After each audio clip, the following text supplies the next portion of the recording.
Hi, and welcome to this week's Mortgage Broker broadcast. My guest this week is Alice Dartnell, and Alice is back on the podcast. She's been a podcast guest already back in November 2022, talking about time management and energy management. She then came back on in March 23, talking about habits. And I want to get Alice back on right now because with the first part of the year, the podcast so far this year, being focused on habits, accountability, and I wanted to get her on it. She's got an event out that's coming up today. If you're listening to the podcast on the 27th of March when it's released, she's got an event you can register for, which I've tagged in the notes, about accountability. She's also got a session coming up in May as well that you can register for as well. But I just wanted to get her take, rather than me again going on a solo podcast about accountability and habits. I just want to get her take on it. This is what she does day in, day out. She's got a different aspect a little bit with it with regards to habits and routine and how restrictive they are, but it's good to get her take on it.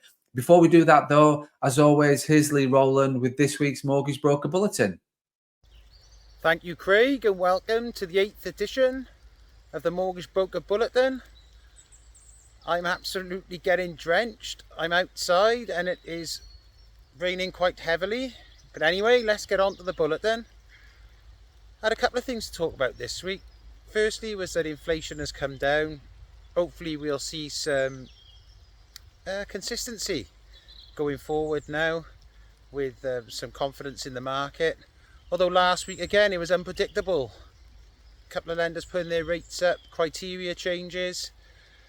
This week's bulletin is a bit of a moan, never really moaned before, about underwriting. Now the consistency of underwriting is just absolutely bonkers. Now you might turn around and say, Lee, you want to package your cases better? Yeah, I make mistakes the same as everybody else. But when one week you package a case exactly the same as the next week and it comes back with 8 different questions compared to the week before, you've got to wonder whether it's the underwriter or you. So I suppose this is a little bit about the underwriters, but also when we're talking to the brokers, just take your time on packaging your cases so they don't come back and you have question after question, which sometimes you're repeating yourself, sometimes you've got to make them aware you've already supplied that bit of information because it is costing you time and money. Now maybe I'm talking about myself a little bit more than the underwriters, but I think we all know where we're getting at. Package the cases correctly and hope you get a cracking underwriter and get these cases through. On Cases, empowered this week, 19 minutes from application to offer. You can't go wrong, can you? I'd give them a try for vanilla type of cases. Onwards, upwards and forwards. I'm going to get out of the rain and I'll speak to you next week. Thanks for that, Lee. Thanks for another great episode on the Mortgage Broker Bulletin this week. So now, as I said, Alice Dartnell is this week's guest. So let's just get Alice onto the podcast. So welcome back onto the podcast. Alice, how are you? I'm good. I'm really excited to be back on this podcast, actually. So thank you so much for inviting me back. No, thank you for coming on. I was looking back over there because the first time you was on was in November 2022, and then we did. So we talked a lot about sort of the time management and the energy management and things like that we were at the time. And then I thought, right, we need to get you back on because we started talking about habits at the end of the podcast. Then thought, right, we need to get back. So he said just over, it was the 8th of March 2023 when you was on before. So that's when the podcast was released. So and we talked a lot about habits and daily routines and things like that. So it's great to get you back on and let's just we'll have a chat sort of from there. So do you want, before we get into the podcast, do you want to just do a brief introduction about yourself? Yeah, so hi to your listeners. As I said, I'm really excited to be back on your podcast. So for those of you that haven't listened to a previous podcast or recognise the accent or anything like that, my name is Alice. I'm a life coach, but I always give that generic, like, I'm a life coach, but it's, anyone that's kind of seen me on Instagram or their business or does coaching themselves, they'll know that it's so much more to that. There's so many different angles. So I do one-to-one coaching. I also run my own group programs, create content. I also do consultancy work, training for other organisations. I've now started doing a lot more writing, actually, since I last was on your podcast. So I'm actually a columnist. I can't even say that word, columnist. Wow. For a newspaper out know what here. You mean. Yeah, you know what I mean. I write columns I've just started that for a newspaper out here in Cambodia where I'm living at the moment. Okay. And my book came out as well in January. So I guess now I can technically add author to the list of things that I do as well. So yeah. Wow. And you alluded there, you're in Cambodia. You've been there a while. I don't think that was sort of planned for being there a while, from what I understand. No. If there was a sentence that could summarize my life, it'd be like, that didn't go to plan. Like, this is not how I mapped things out. But I came here in May 2022. And I was actually on my way to Bali to do a bit more traveling and stuff like that. My parents live in a place called Kampot in Cambodia, and I kind of just haven't left yet. So I'm kind of still traveling, to and fro back to England and things like that.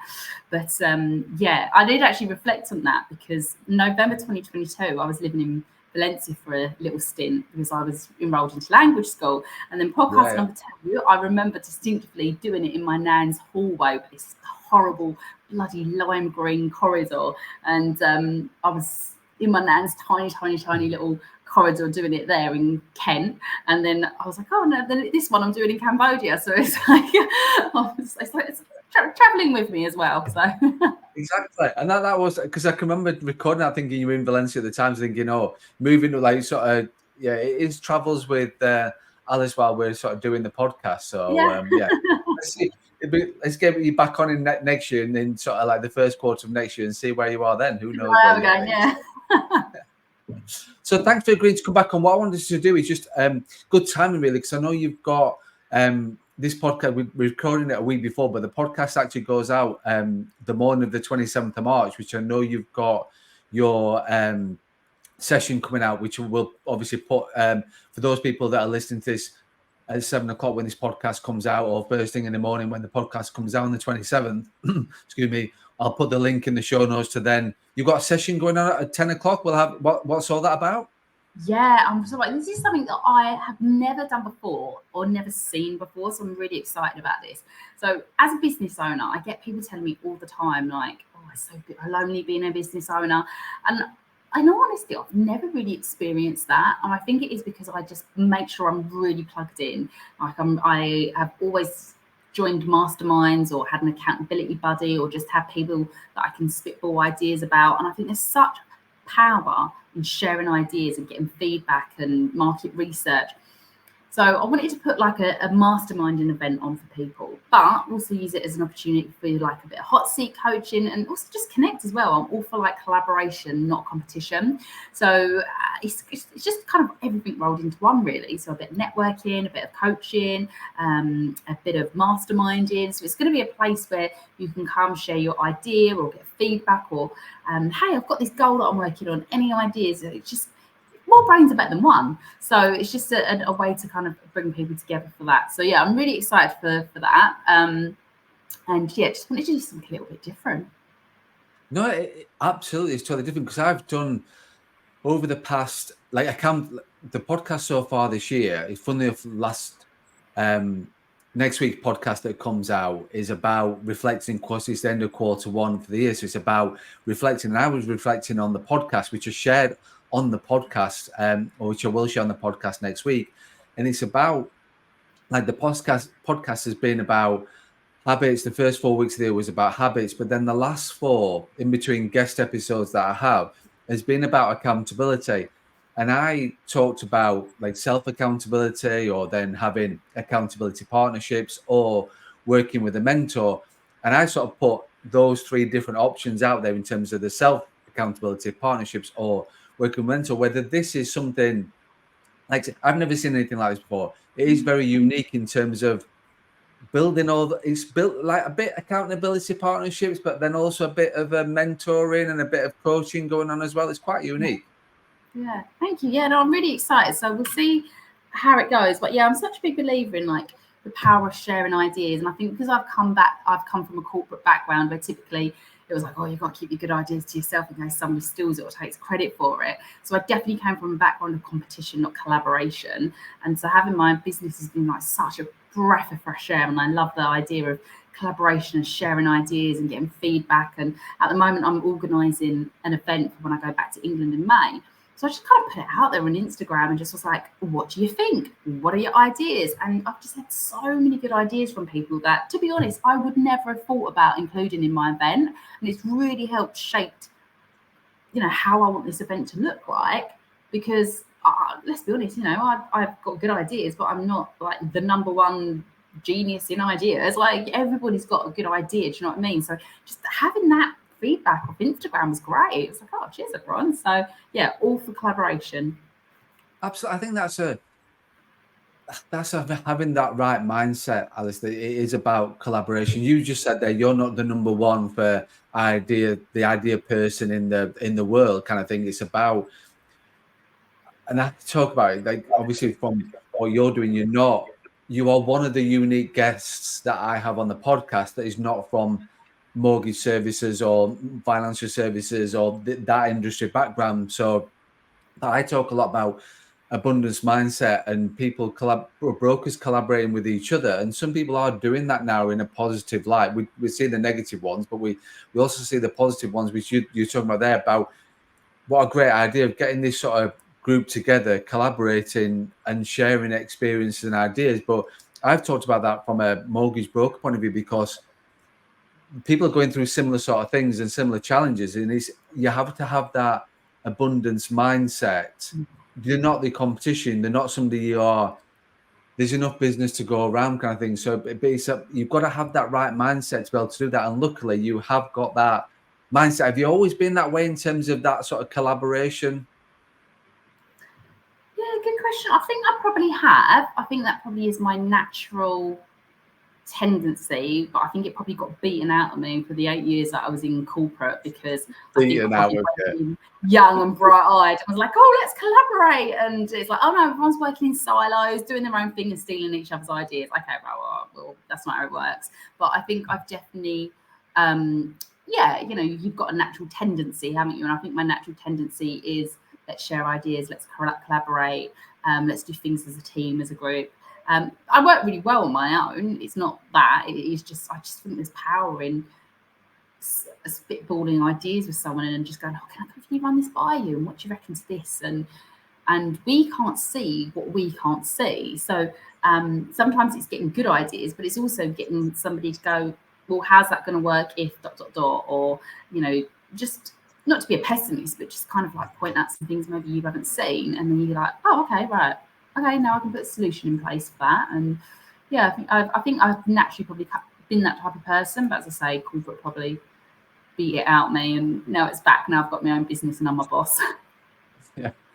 Well, and that's the beauty. That's being self-employed, and that having that freedom to be able to think, actually, it's quite you are true to yourself in terms of you are who you want to be, rather than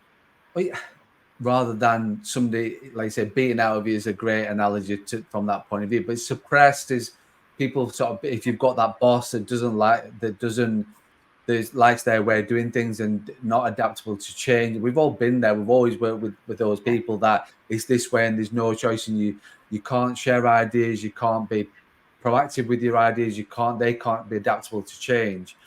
We've all been there, but like now you've got that freedom, you are self-employed, and that's lost in you you've lost that corporate, the way that you are. It's great that you embrace totally. Do you feel that like, it's not a question I got down on my agenda, but do you feel as though you are that entrepreneurial, and you have got that spirit that you are traveling different countries and you've got that total freedom? And do you think your mind is sort of total freedom now in terms of who you are as an individual and where you want to go as a business person?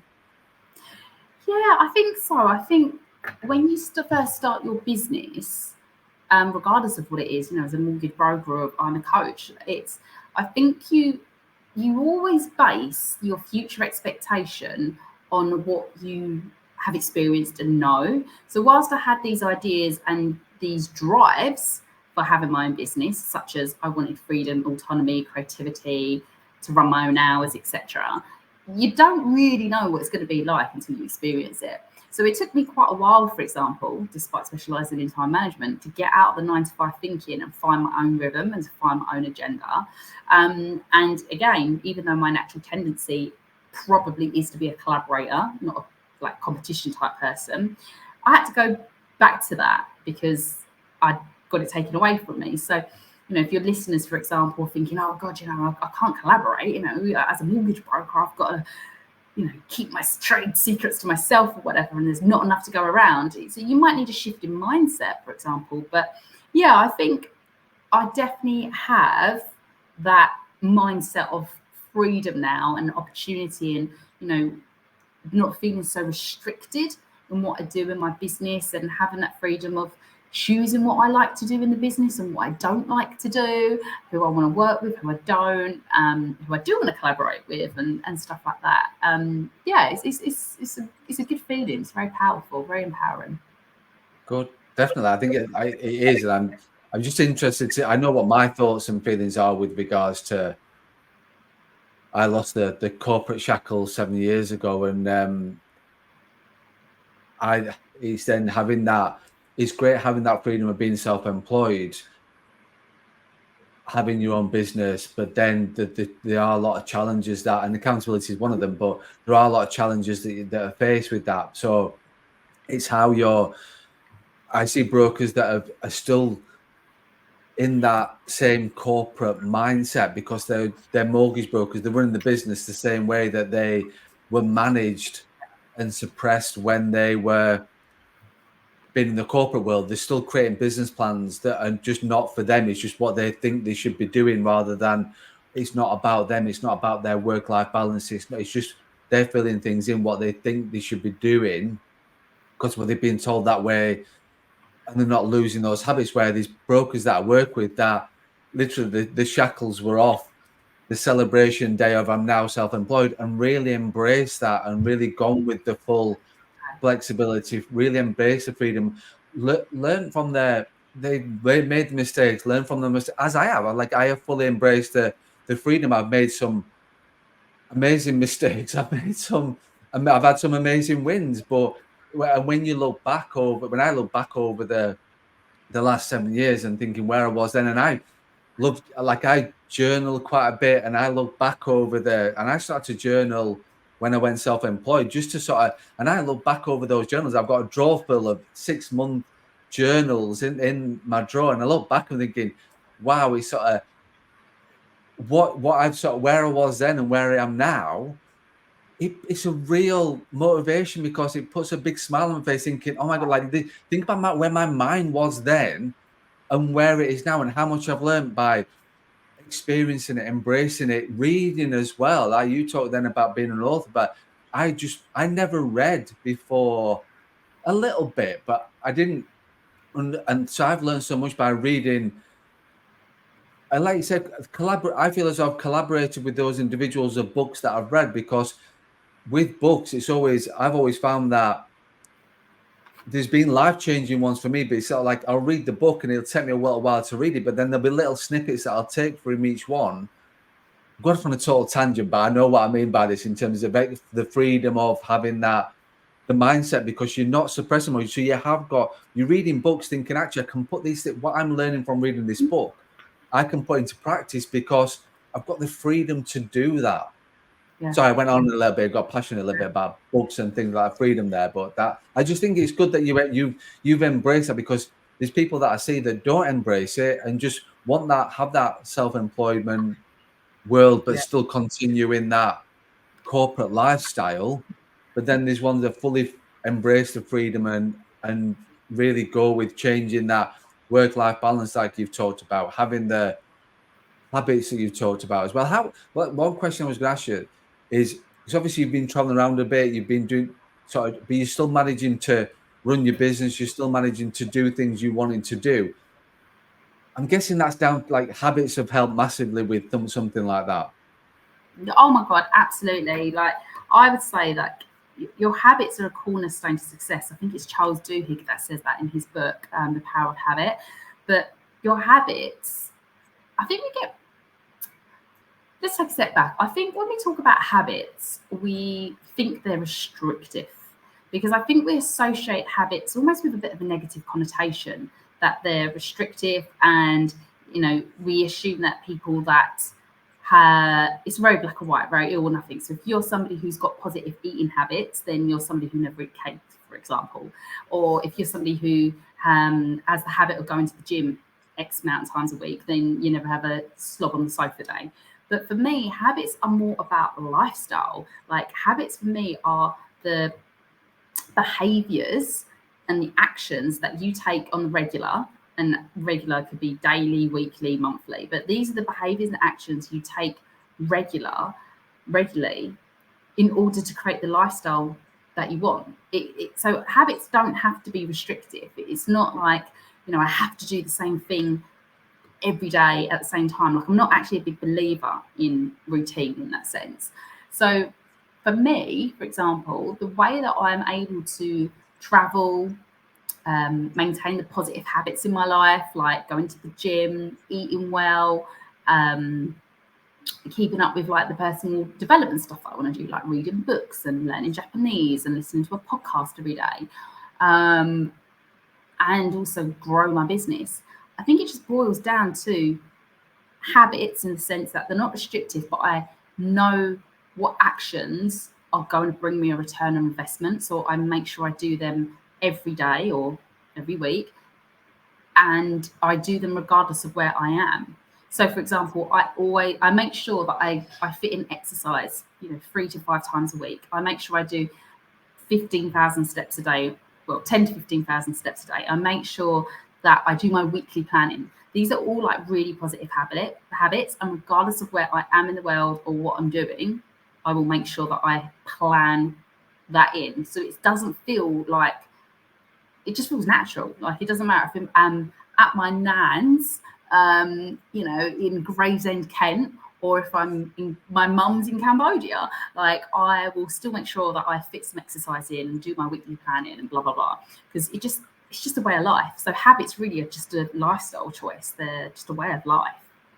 Mm-hmm. No, I totally agree. And I think it's difficult sometimes, like you've adapted, your habits happen, doesn't matter on the environment, whereas some people fixate their habits based on their environment as well. So if you are if you're at home, habits happen. These are the things that happen.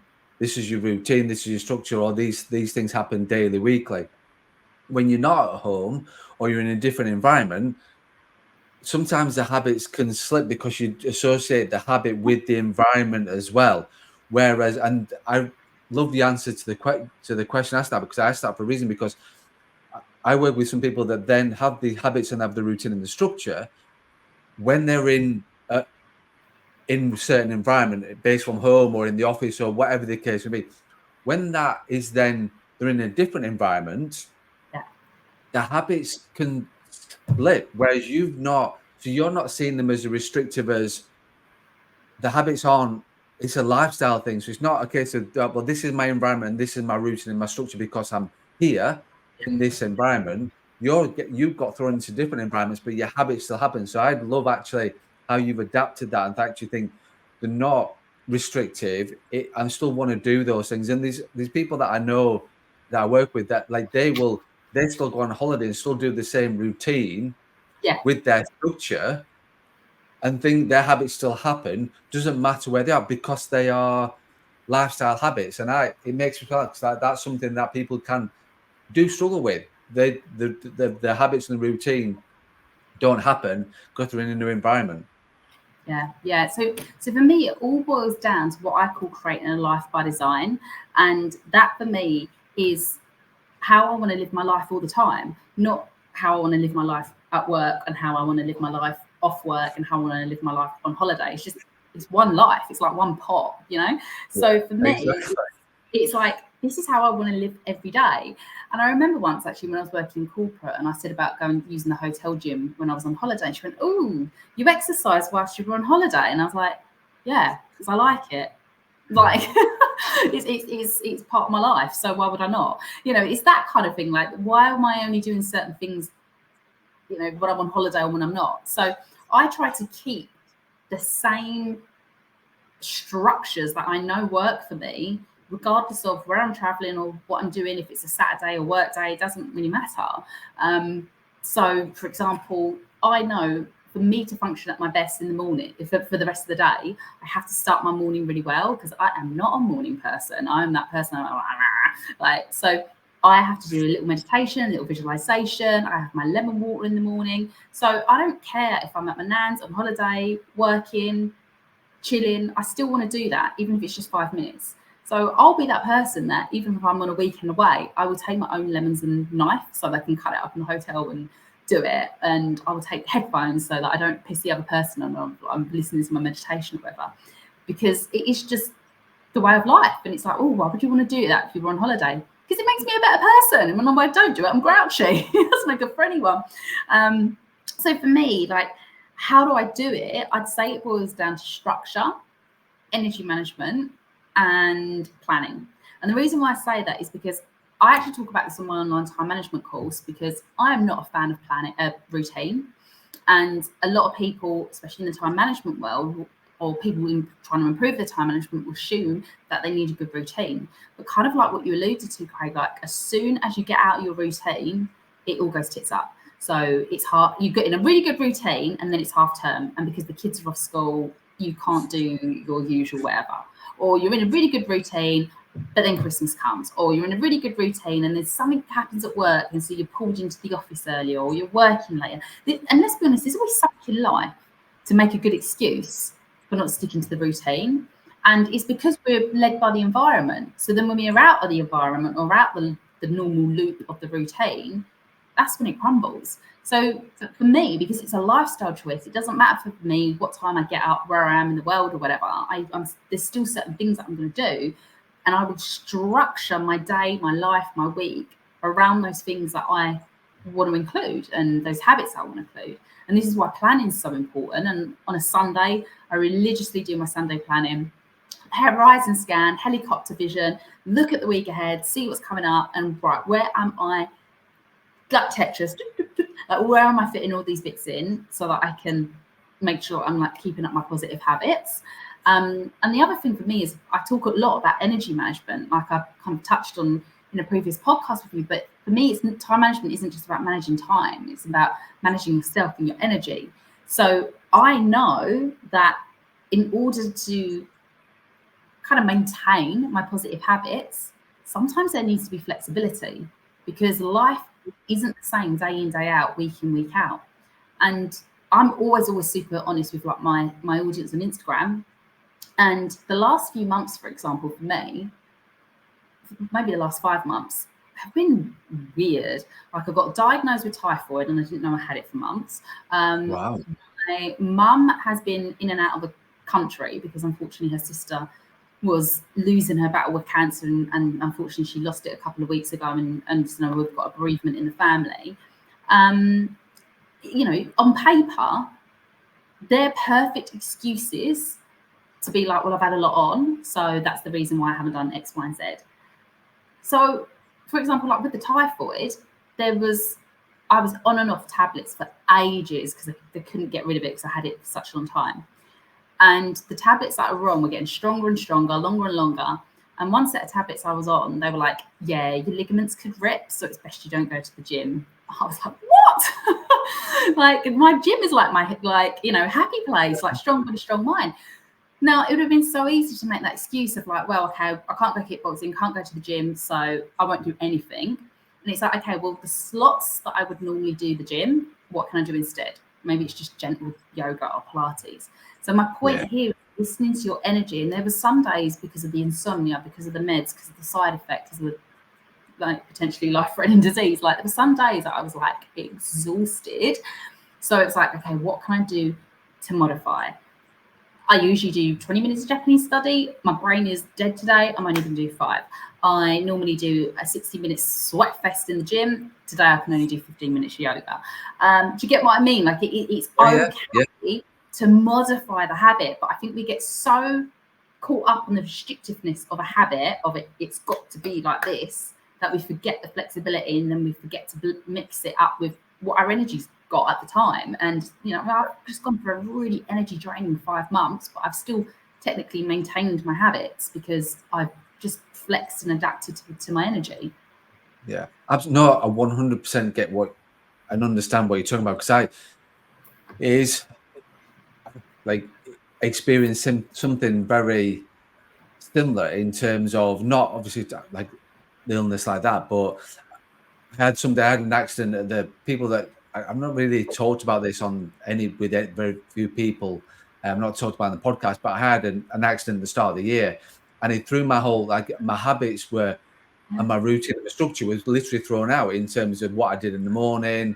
I just couldn't, like, and it's about then adapting, like you said. What reminiscent with me then was that I would run at a certain time every single day. I'd do, like, running for me is like, you go to the gym, running for me is like that mindset release. And Yeah. so as soon as you're not doing those things, I wasn't running, I wasn't doing the other things I was doing, I wasn't doing the cold water therapy and things like that. I didn't feel like myself. I had to adapt. There's a certain amount of time where I couldn't even do things like that. It's just physically impossible for me to do that. But then now it's sort of, I still can't run every single day, but I can certainly walk. So it's a case of, right, well, I'm just walking instead of running. I will get back to the running. I know I will get there, but I'm back to I can't do the cold water dips at the minute, but I can do the cold water showers. So that's my sort of then, but I eventually will get back to the cold water dips.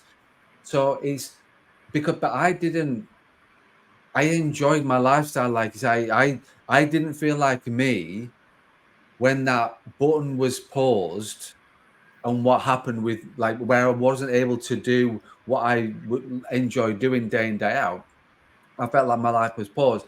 I didn't feel like it was me. I didn't feel good about myself. I was dealing with what I was dealing with anyway, but I didn't feel good in terms of, I didn't feel I was growing and moving forward and moving forward. It was literally that, a pause on there thinking, but I had to then think, do you know, is that, well, it is paused for a number of weeks, but I will get back to that. And then now I notice a massive difference in myself and my mindset and the way that I am and my thoughts and my working day, based on the fact that I'm not back where I was, but I will get there. But I am sort of doing the things that, like you said, you're doing, rather than doing that, you were doing the yoga or doing that. It's just adapting to what you're, but it's not beating yourself up. Like, I couldn't beat myself up and say, Craig, you need to do 10K today. Like, what are you like? Because I just physically couldn't do it. It literally, like, my mind, like, it's okay saying, well, you could have done it, Craig, because if you got the right mindset, you could have got over that. No, no way, no way. I've got 5 broken ribs, 2 in 2 places, Oh, hemothorax. What people that know, I had 2.5, 3 liters of blood drained off my lungs because one of my punctured an artery in there, and so literally I could not function in terms of doing what I was doing. I was dealing with what I was dealing with at that particular time. I'm still not out the other side. I'm still, like, in terms of what's going on, but I couldn't do what I wanted to do. And I felt bad about that. But I didn't beat myself up. I was thinking to myself, Craig, you can only push yourself as far as you could push yourself. And I knew my body was telling me at certain points, you need to stop right now. Because I would do certain things, and then the day after, like, the pain was pretty intense. So, like you say, you don't want to be too restrictive with your habits, because actually I could have beat myself up. I could have been really stupid going, you need to get back, you need to be doing this. But I just couldn't. No way that I could. So it's interesting to hear your side of that, of how you dealt with that as well, which is, like you say, it's a lifestyle choice, not a habit, and this has to happen, and yeah. this, and I don't feel good if it doesn't. Yeah, absolutely. It's not a tick in a box. And also, I think you make such a good point there, because one of the things I specialise in is time management, energy management, and mindset. And the mindset might seem a little bit of a curveball, like, hang on a minute, she's talking about, tips for, like, not procrastinating and, how to be productive and mindset. But it's because the mindset bit is key. Like, everything starts with mindset. If you're going into something with the wrong mindset, then that is just going to scarper everything. And I definitely was a perfectionist. I'm definitely a recovering perfectionist, and I am my biggest critic. And so many of us are, especially in business. We're high achievers, we're driven, our business is our baby, etc. So when we can't do things in the way that we want or should, for example, you normally go running but you can't at the moment, or you normally go to the gym but you can't at the moment, what we tend to do as humans is go, well, because I can't do it in the perfect form that I normally do it, I won't do it at all. And we've got such a all or nothing mindset. And then what happens? Well, we feel bad, don't we? Because we didn't go to the gym today, or yesterday, or the day before that. Oh shit, we haven't been for 2 weeks. So then what do? We beat ourselves up for it, which then just knocks our mindset and our self-belief and self-worth and all that kind of stuff in every single area. Whereas actually, if you turn it around and go, I can't go to the gym because X, Y, and Z, but I can do some yoga or go for a walk. Tick, I've technically still done the positive things and all the habits or goals that I'm working on. Now I can feel good about myself.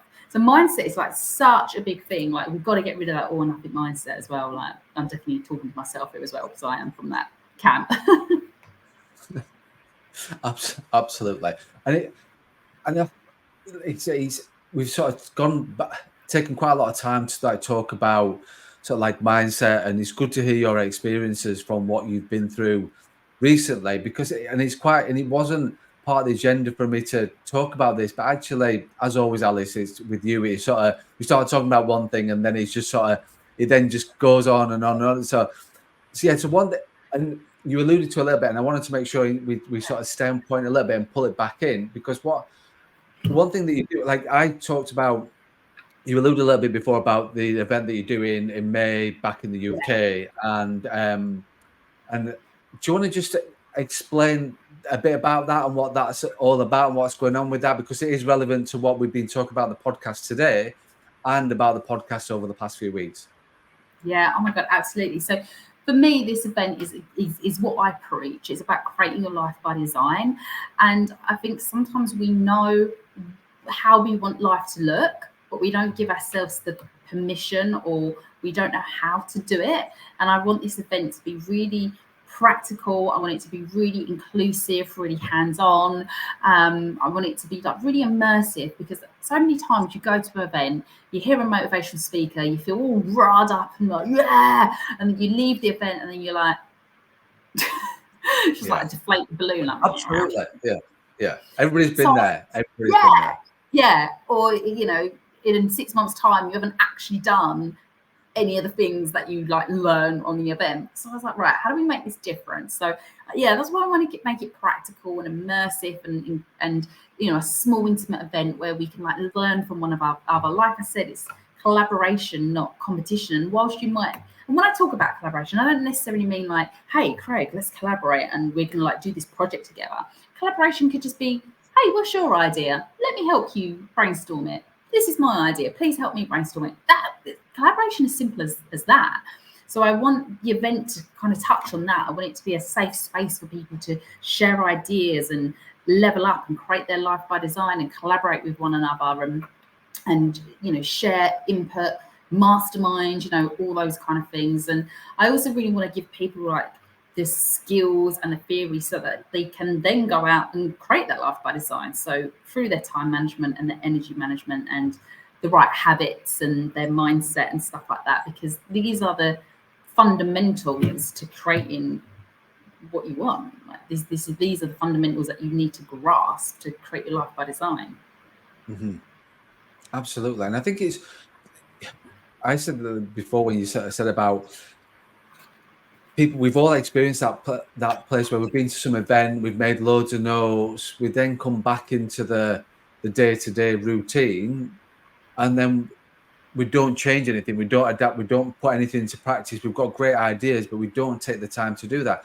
We've all been there. And I think I was thinking about this quite a while ago. I think when you go to those events, the reason why I've been to events where I've not made loads of notes necessarily about what's been going on at the event. I've obviously learned certain things, but then also just it's been time away from the business, so the event might have not been good for me in terms of I've got anything out of it. However, I'm away from my normal place of work. I'm away from and I've just made loads of notes because I'm not sat in front of my desk. I've got the freedom in my mind to let's just open up. Let's think about what we wanted to achieve. Let's reflect on what we're doing and where we're going. So that we will have all been in those sort of things. But with this, like what you're talking about, again, with the collaboration side of things, it's just we all have ideas and all have thoughts, and it's just but then the way that those things grow is talking them through with the right individuals, because you might talk them through to the individual that maybe not the right person to talk through with them or share an idea with, and they've not got the same mindset of you, but you talk that through with that individual, and then they also all of a sudden bring you down. It's not going to work. Have all the negativity that you sort of. We've all been in that place, and then thought, you know what, this is a great idea, but I'm going to give up the ghost on what I wanted to achieve now, and I'll go back to doing what I'm doing, like, or give up on that. Whereas these sorts of, like the sessions you're talking about and the session you're hosting, because you've got like-minded people in there, it's, Yeah. you know, and that's the goal, isn't it? That because you've got like-minded people who have got, then you're more likely to have impact, take action, and develop what you're, and sharing that goal and idea with the people that are wanting to share their ideas as well. So it's a very positive environment to be in.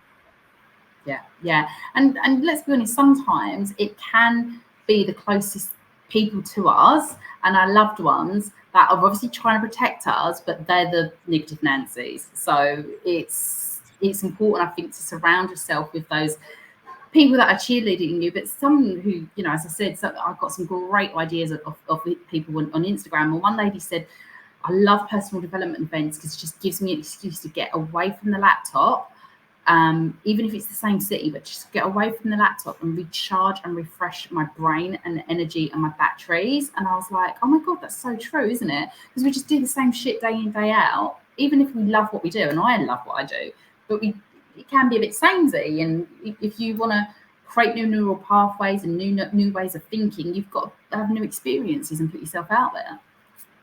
Absolutely. And you're right. It's sort of, the loved ones aren't necessarily the right people sometimes. And that's nothing against the loved ones. Like I said, they're there to protect you. They maybe not thinking that they are doing the right thing for you when actually it's not. They should, like, but that's nothing against those individuals. You've just chosen the wrong person to share your idea with, because it's like you need to be sharing it with like-minded individuals that will then will still give you the feedback. They will still be giving that constructive criticism and bring you back to reality.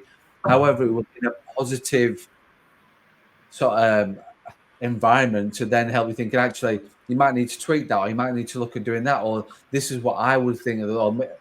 And that's where this sort of environment thrives for people, from that sort of on the spot instant feedback that you're looking for.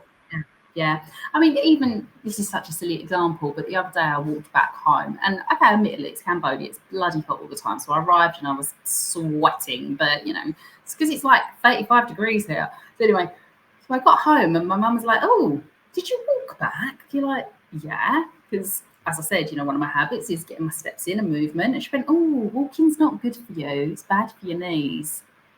Number one, where on earth did you get that freaking information? And I was like, what? And my mum's actually quite health conscious. Like, she's pushing 70, but she can bloody do a downward dog and a headstand in yoga. She's really flexible and she does not look her age. But anyway, you know, just like, where did you get that information? And number one, why are you poo-pooing on the fact that I walked for half an hour? It was so weird. And she didn't mean it. She went, I'm just concerned. I saw something on YouTube the other day that walking's bad for your knees. I mean, I do kickboxing, like lift heavy in the gym. Like, I think I can walk for 10 minutes. But my point to this is, like, I love her. She loves me. But there's obviously something inherent built into, like, protecting the loved ones. So then we kind of protect them from everything, like walking. So, you know, I know that's a really silly example, but it is. We've got to remember that our loved ones are like that. They're the ones that go, oh, walking, not good for you, back of your knees. And so then if you're like then trying to share like this exciting goal of like, oh my God, I've got this great idea. And they're like, you sure? That instantly is going to make you go, I don't know, maybe I shouldn't. And then that's it. You're back in your limited thinking box, back to your like static mindset. Yeah. And that's the thing with it. Like you say, you trust the loved ones, but they're not always the best, maybe not always the best people to sort of get you. And like you said, that's not, I think if you listen to anything or see anything, it's a case of that's bad for you, that's good for you. You'll always have different opinions with everything in life. Yeah. I think you've just got to take people's thoughts on board. If you are going to ask for people's opinions, you've got to be prepared to take that feedback on. Because there's people that will sort of say, "Oh yeah, welcome feedback. Yeah, I want your thoughts. I want your take on it." But then give them the idea, and as soon as they're not supportive or on the same channel, the person that's given the idea and looking to receive feedback, the shutters go down and they don't want the feedback because it's not what they want to hear. Yeah. Which sometimes you've got to accept that's going to be the case from people that are particularly loved ones, but people as well that are in certain, like, whom you maybe it's just they're going to be harsh with you, the people that know you very well and close to you, whereas the people that are in groups and will give you that feedback, but it will be constructive and be positive. So then you can sort of build on that. And like I said, if you are actually going out into groups and asking for feedback, you got to be prepared to take that on board, because some people aren't prepared. They'll ask for feedback, but not prepared to take that constructive criticism on board. And I've seen that firsthand with people that I've worked with in the past. Yeah. Well, I think it goes back to what we were saying right at the beginning of this podcast about collaboration, not competition, and also like the mindset of like abundance and freedom. Because if you're not in that place where you feel like the other person's coming from a place of collaboration, but you feel like they're coming at you rather than hey, that's a great idea, but have you thought of X, Y, and Z? You're instantly going to put your back up and shutters down, aren't you? So I think again, it goes back to that mindset and perception of like collaboration and stuff like that. Definitely. Alice, we've gone on again for sort of like 40 minutes and just talked, and I'm not even looked at the time. I've looked across there at the little thing that says 43 minutes and 32 seconds into the recording. So is there anything that you've not talked about you want to talk about, or anything we've missed that you want to talk about? Maybe we get you back on after the event and we can sort of talk about how that's gone and things like that. Is there anything else we've missed off? Just to like leave your listeners with this, because we talked a lot about like habits and life by design and creating your lifestyle. If anyone's listening to that and going, yeah, but how? It's all very well listening to a podcast and resonating what the speaker is saying and going, oh yeah, like life by design, yeah, gonna be flexible with my habits and all that kind of stuff. But it's the next step, isn't it? Of like, how on earth do I do it?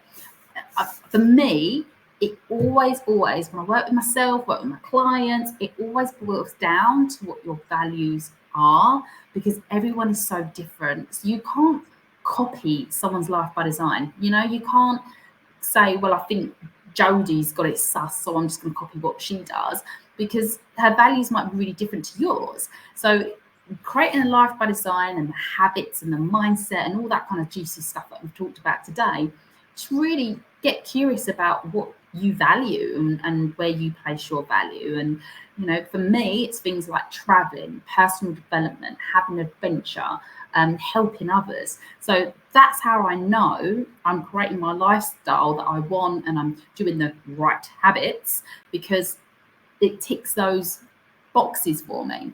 But if you're not someone who values travel and adventure, for example, and then you're not going to make time for the same stuff as I do. You're not going to make time for the habits on the same stuff that I do. So there's no right or wrong. No one's better than the other. There's no one habit is better than the other kind of thing. It's got to be down to you. And if you're stuck, I'd say get curious and knowing what your values are and where you want to spend your time and stuff like that, as to get you going. Absolutely. No, 100% agree with you, and a great way to end the podcast. So Alice, thank you very much for spending some time away from the 35-degree heat outside in Cambodia right now for you. And so thank you very much for sort of being part of the podcast again for the third time coming on. And I'll make sure that you've got an event that's happening at 10 o'clock on the 27th. So I'll make sure that's UK time. So make sure that's in there so people can register for that event. If people are listening to the podcast now thinking, I want to sort of spend an hour, like, is it on that? Is it 10 to 11? Is that the time? It's an hour and a half, actually. Yeah. An hour and a half. So an hour and a half. If not, if they're listening to after, then obviously I'll tag you into the post. You've got your event in May, which we'll make sure that there's links in that as well. And just reach out to you and thinking in terms of I like what Alice is saying. I want to work with Alice. I want to get more, just instigate a conversation with Alice. Then, yeah, we'll make sure you're tagged in as always, like we were before, with all your links to your socials and your website and everything else as well. But just thank you so much for your time, and thank you for sharing. Thank you for being honest and trusting me again with no agenda and just chatting with for the last 45 minutes or so. Oh, well, thank you so much for having me. And yeah, as you said, anything that's resonated with listeners today.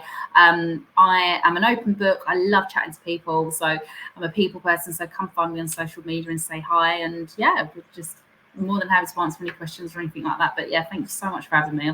Loved it as always. Good. I'm good. I have the too. So I'm glad you've enjoyed it, because I have it too. Thanks, Alice. Thank you. Thanks for that, Alice. Thanks for being a guest on the podcast and coming back on. It was great to have you back on the podcast and hear your experiences, hear your thoughts about habits and accountability. And yeah, if you've not registered for the event and you're listening to this before the 10 o'clock on the 27th, register for that, or you can obviously catch up with her. She's tagged in. She's got another event coming up in May and various other things as well. So connect with her and link with her as well. I think the good thing is, the point that she made right at the end of the podcast there, which is something that I've always talked about, is about running your own race. She used different words, but it's all about you, your accountability. This is your race. These are your goals, your aspirations. This is your life. And so I think it was just a real good thing to end on. So if you've got any comments, thoughts, feedback, as always, leave them in whatever platform you listen to or watch this podcast on. And as I always end it on, even more so now, as Alice ended the podcast on her section on that, it's very important that you are running your own race.